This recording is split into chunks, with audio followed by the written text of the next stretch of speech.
84. The Primal Trauma.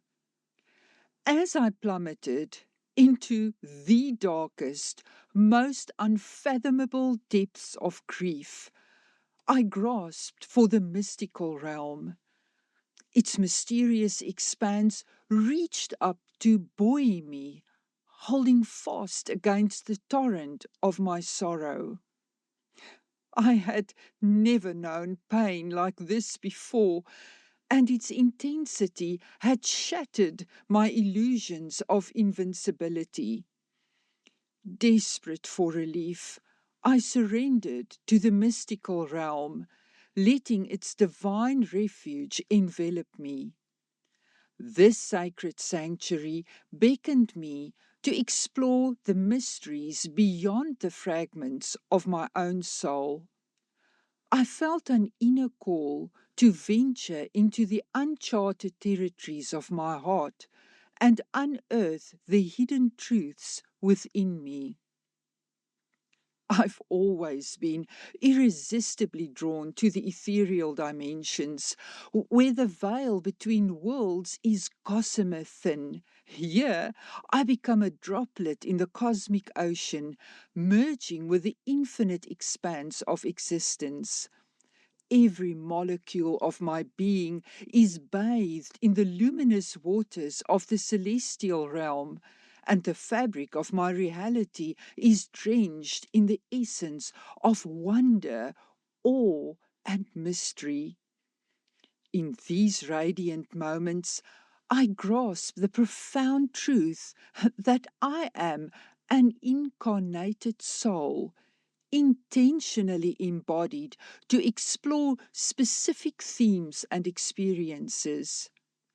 Wisdom, clarity, and purpose emerge within me as my consciousness expands.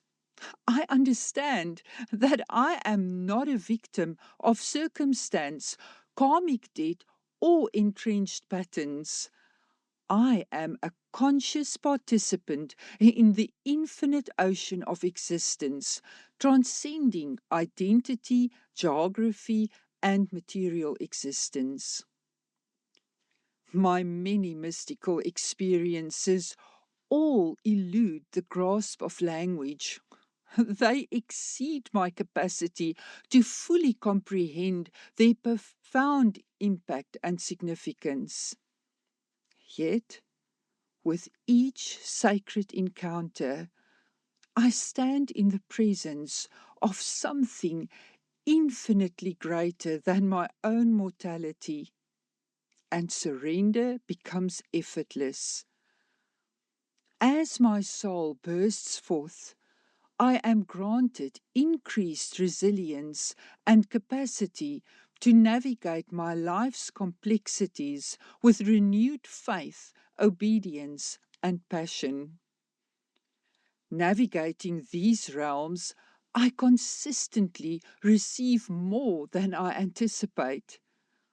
The golden thread of grace that weaves our paths together reveals that Keith, too, is synchronously walking alongside me. Together, we are entwined in a sacred dance of growth, transformation, and shared discovery, our hearts beating in harmony as we explore the mysteries of the universe. 17 October 2024, an Aries supermoon night, the fifth and final supermoon of 2024, marked the moment when the phoenix of my soul burst forth from the ashes of my deepest wounds. As I stood at the edge of this precipice, the primal trauma of my origin threatened to engulf me. The scar of abandonment, the festering ache that had persistently haunted me all my life, pulsed with a renewed raw intensity.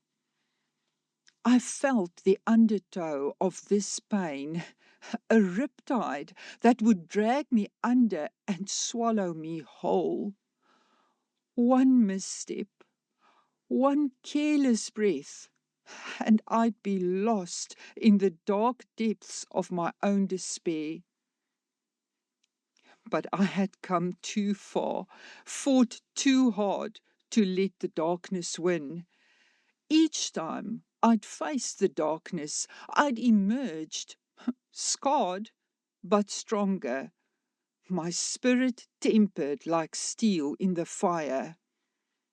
And now, as I basked in the warmth of my happiest life with Keith, I knew I couldn't let the monster of depression and worthlessness snatch it all away.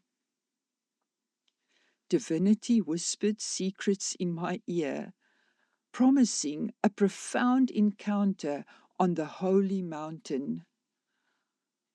As I nestled on the bed behind Keith, he became a mythical sanctuary, an otherworldly haven, shielding me from my vision's tempests. In ancient Greek mythology, the omphalos was a sacred stone marking the center of the world, connecting heaven and earth.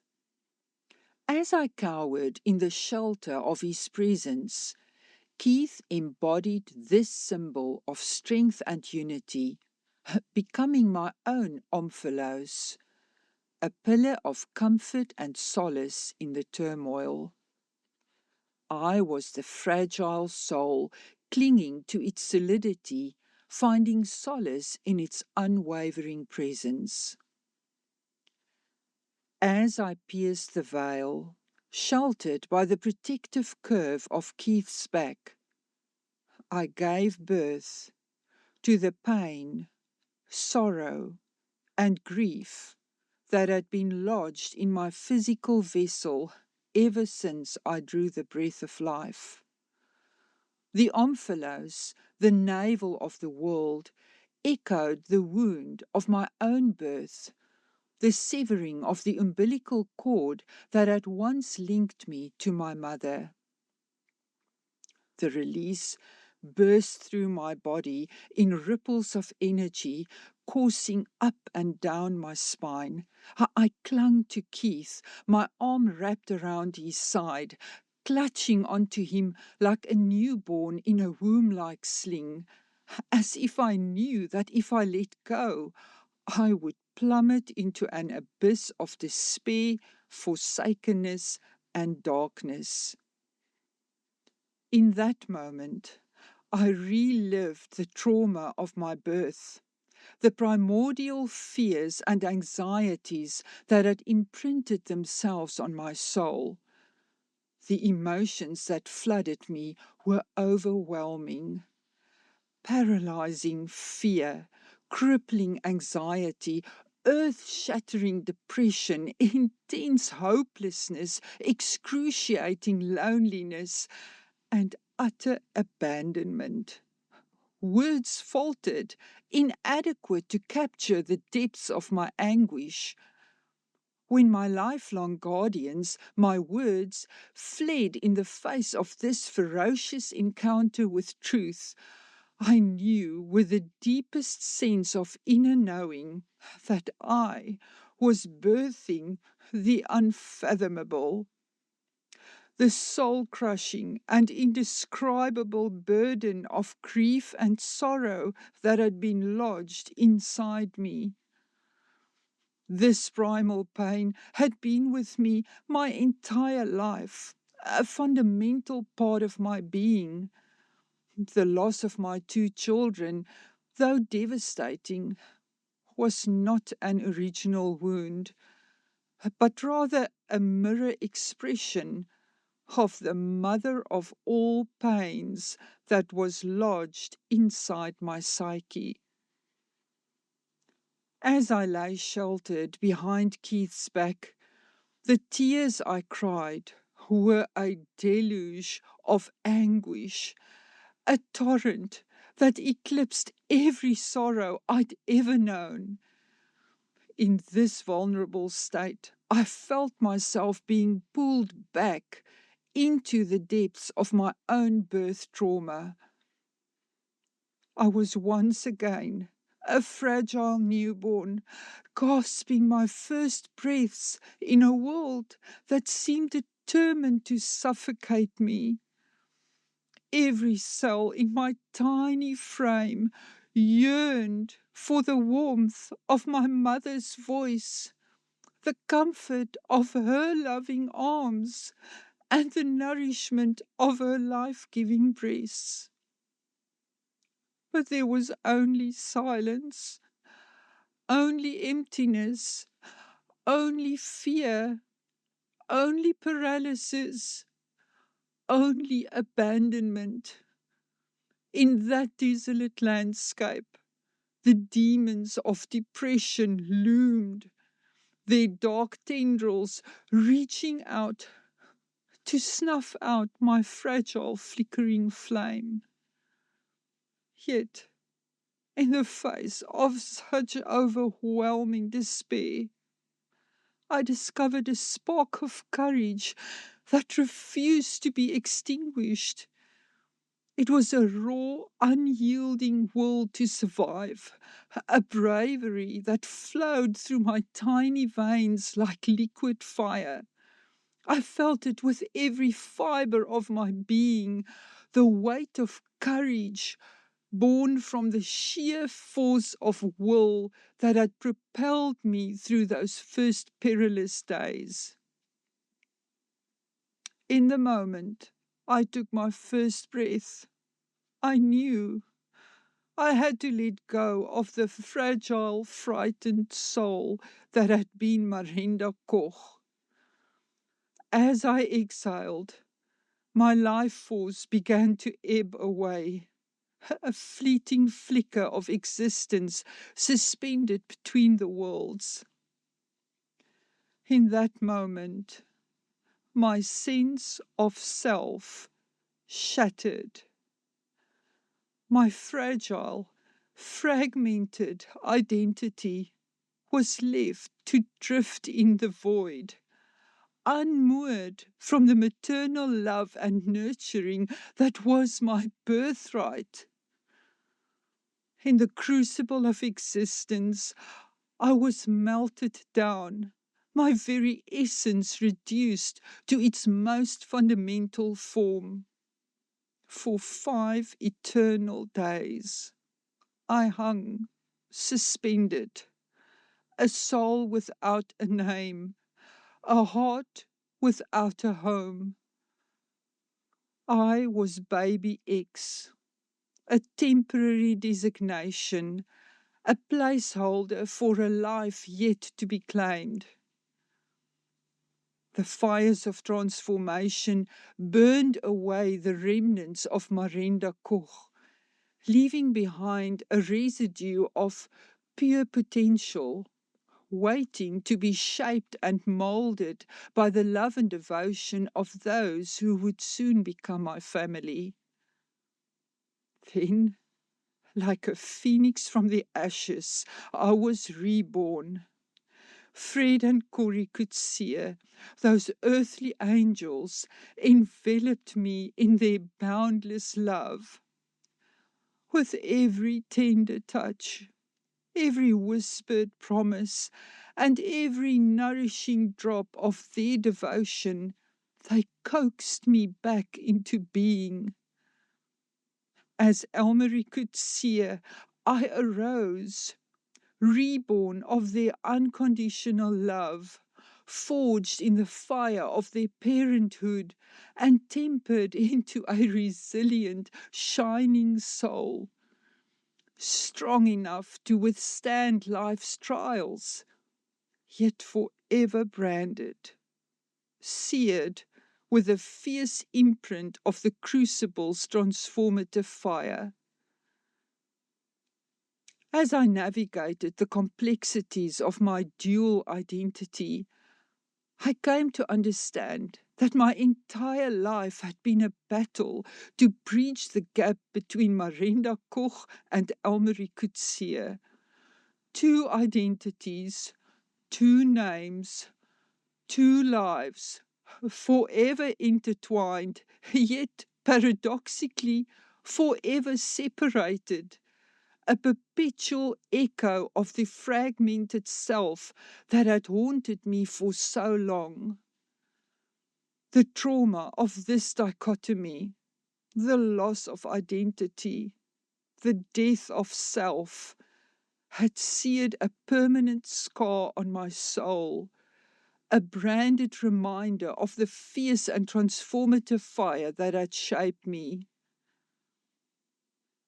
My mother's fear and shame was an energy that hung in the delivery room, a palpable, suffocating presence that seemed to seep into every pore of my being. It was the judgment from society, a deafening condemnation of a young mother utterly unable to provide for and keep her baby. This energy was a living, breathing thing that wrapped itself around my psyche like a black, ominous cloak, casting a long, ominous shadow over my life. The unfathomable pain of a newborn baby being abandoned, helplessly handed to unfamiliar hands, had imprinted a deep sense of shame and disconnection on my soul. Though wordless, this pain was engraved on the tablet of my heart, etched in the blood of my mother's shattered dreams, a permanent pulsing wound that refused to heal.